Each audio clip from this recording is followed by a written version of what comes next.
जो अर्थसंकल्प असतो त्याच्यात तुम्हाला नवीन घोषणा करता येत नाहीत. हा अलिखित नियम ज्या दिवशीपासून आपण संविधान स्वीकारलं तेव्हापासून आपण बघितलं की निर्मला सीतारामन यांनी केंद्रीय बजेट सादर केलं. केंद्रीय अर्थसंकल्प सादर करताना त्यांनी मोजक्या शब्दांमध्ये बजेट आटोपतं घेतलं. इथे मात्र अजितदादांनी एवढ्या मोठ्या मोठ्या घोषणा केल्या की खरं त्यांच्या स्वभावाच्या विरोधात आहेत. आम्ही जेव्हा त्यांच्याबरोबर असायचो आणि आम्ही कधीही मागणी केली, अरे तुम्हाला काय कळतं की नाही सरकार डबघाईत चाललंय. आणि आता त्यांना मला माहित नाही की त्यांना म्हणजे कसं विसर पडला की काय की या सरकारवरती कमीत कमी 2 लाख कोटी रुपयाचं पेमेंट आणताय डब्यात. आणि त्याच्यात आता त्यांनी काहीतरी अनाऊन्स केलंय, हे तोडणार, मंत्रालय तोडणार, हे बंगले तोडणार आणि इथे 7,500 रुपये खर्च 7,500 कोटी रुपये खर्च करून सेंट्रल विस्टम आहे. मला त्यांना सांगायचं आहे की ज्या मुंबईमध्ये तुम्ही ही घोषणा केली आहे ना, त्या मुंबईमधल्या 50% जनता ही अजूनही झोपडपट्टीत राहते. परत एकदा बोलतो की ह्या मुंबईतली 50% जनता झोपडपट्टीत राहते. महाराष्ट्रातल्या दारिद्र्य रेषेखालील लोकांना आजही वेळेवर रेशन मिळत नाही. अनेक जण उपाशीपोटी झोपतात. महाराष्ट्रामध्ये असं सोन्याची कौलं लावलेलं घर ही अपेक्षा नाही आहे मराठी गरीब माणसांची. आम्हाला पोटभर अन्न द्या, हाताला काम द्या, एवढीच त्यांची मागणी आहे. ती पूर्ण करा. मग तुम्हाला जे काय महाराष्ट्रात विस्टा फिस्टा चिस्टा करायचं आहे ते करून टाका. फक्त हा पैसा तुमच्या घरचा नाही आहे. हा पैसा करोडोपाने जनतेचा तुमच्या तिजोरीत जमा होतोय, लक्षात ठेवा. म्हणजे तुमची जशी घरं छान सुंदर तुम्ही करता, म्हणजे आता हे जे इथले बंगले आहेत त्यांच्या सौंदर्यीकरणावरती मागच्या 5 वर्षात किती खर्च झाले त्याचा हिशोब लावला की आपल्याला कळतं. मला वाटतं की हा महाविस्टाचा जो काही महा प्रोग्राम घेतलेला आहे, कसे काय दृष्टिकोनात घेतला कळत नाही. पण गरीब माणसाची कुठेही या लोकांना कणव नाही, प्रेम नाही, त्यांच्या भुकेबद्दल चिंता नाही, हेच दुःख आहे. सरकार वर्षा गायकवाड सभागृहामध्ये धारावी प्रकल्प बोलत असताना त्या एकट्याच बोलत होता. सत्ताधाऱ्यांनी त्याला घेरलं, त्यांच्याबरोबर आम्ही होते, पण त्यांच्याबरोबरीने विरोधक कोणी दिसले नाही. जयंत पाटील सुद्धा आता दिसत नाहीत विरोधामध्ये. तर विरोधकामध्ये एकजूट नाही आहे. नाही, मी नव्हतो, मी आतमध्ये नव्हतो, मी बाहेर होतो. विरोधकांमध्ये बिलकुल एकजूट आहे असं कुठेही नाही. शिवसेनाचे प्रमुख नेते उद्धव ठाकरे यांनी त्या बाबतीत मोर्चा काढलाय. आमचीही भूमिका स्पष्ट आहे. असं विचार त्यांना आमच्या आता वर्षात येईल ना एकटं पण कल आप लोगों की एमबीए की बैठक हुई सीट शेयरिंग को लेकर, कहाँ तक बात पहुंची है, कहाँ पेच फंसा हुआ? बात बहुत दूर तक पहुंची है और जल्दी खत्म हो जाए. क्योंकि खुद रात को उन्होंने कहा कि जो 27 सीटों का प्रस्ताव हमने दिया है, ये प्रस्ताव बहुत पहले दिया था जब हम शिवसेना से बात करते थे. और कोई भी प्रस्ताव दे सकता है ना, वो प्रस्ताव के ऊपर चर्चा होती है और फिर अंतिम निर्णय होता है. अंतिम निर्णय करने के पहले ये नहीं है, बराबर नहीं है, ये नहीं है, वो नहीं है, वो बात करना गलत है. तो मेरी भूमिका बहुत स्पष्ट है कि प्रकाश अंबेडकर जी भाषण जब करते वो कहते हैं कि ये मौका गया तो बहुत पीछे चले जाएंगे हम, क्योंकि हमें संविधान बचाना है और इस देश का गणतंत्र बचाना है. यही भूमिका हमारी है. तो थोड़ा सा आगे पीछे करके ये भूमिका को एक करके मजबूती से लड़ेंगे महाराष्ट्र में. जो डिमांड सर आवाज जी जो डिमांड प्रकाश आंबेडकर ने रखी है, हे बघा मी सांगतो जागा किती लढवणार आहे हे फार काही मोठं नाही.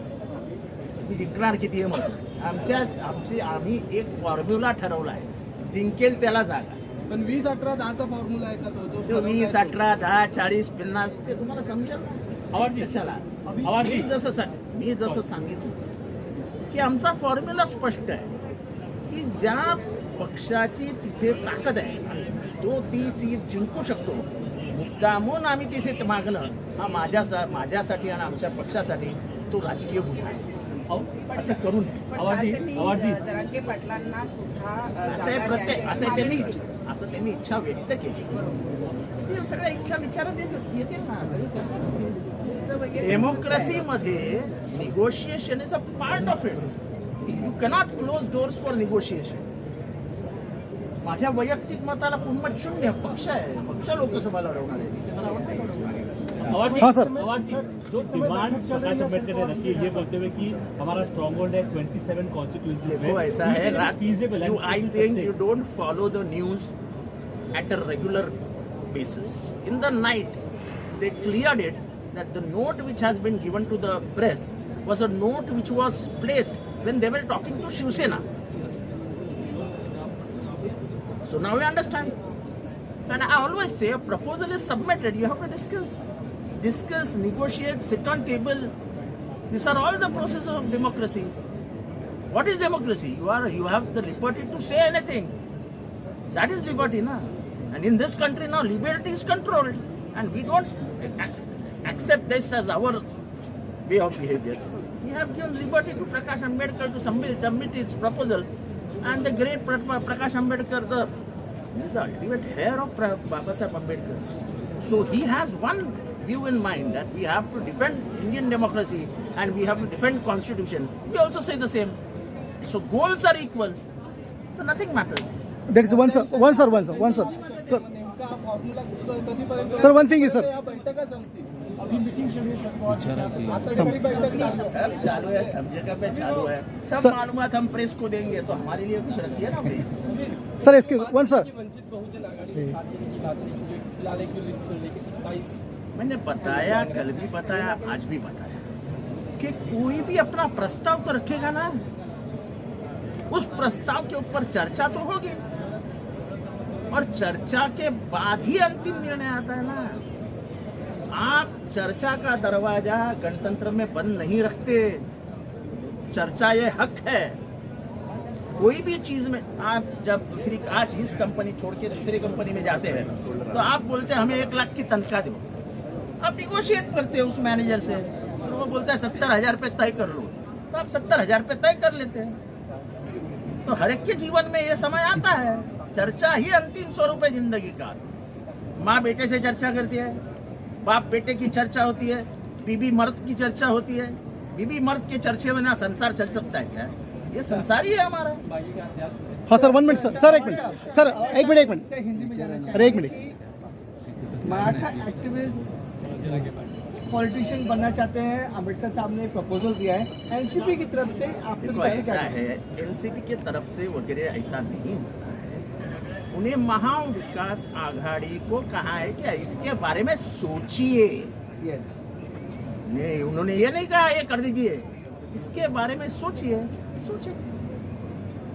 कब तक सोचेंगे सर? क्योंकि आज अरे भाई हमको हमारा टाइम देने मार्च के दीजिए second week ना. तक हमारा एजेंडा क्या प्रेस तय करेगी क्या? सर मार्च के सेकंड अरे पर हमको हमारा एजेंडा तय करने दो ना. आप हमारा एजेंडा मत तय करो. Sir excuse me sir. Sir 1 minute. आचारसंहिता कोणत्या विषयाने लागू शकते आणि अहो, तुम्हाला आचारसंहिता कधी लागणार हे तुम्हाला माहित नाही. मी सांगतो तारीख. साईडला या. Sir, one thing, sir. Sir, now the days are this government and Devendra Fadnavis. The two contents are going on. He well played and he is a master of disguise. But there is another side. The dark side is there. He is a spoiled whole the culture of Maharashtrian thoughts. How you look about that? You have said No, I'm asking you, sir. You have said what I wanted. No, sir. Just give me your comments, sir. No, you have given in your comments. No, just your You please. said your comments. Yes, sir. You have given your comments.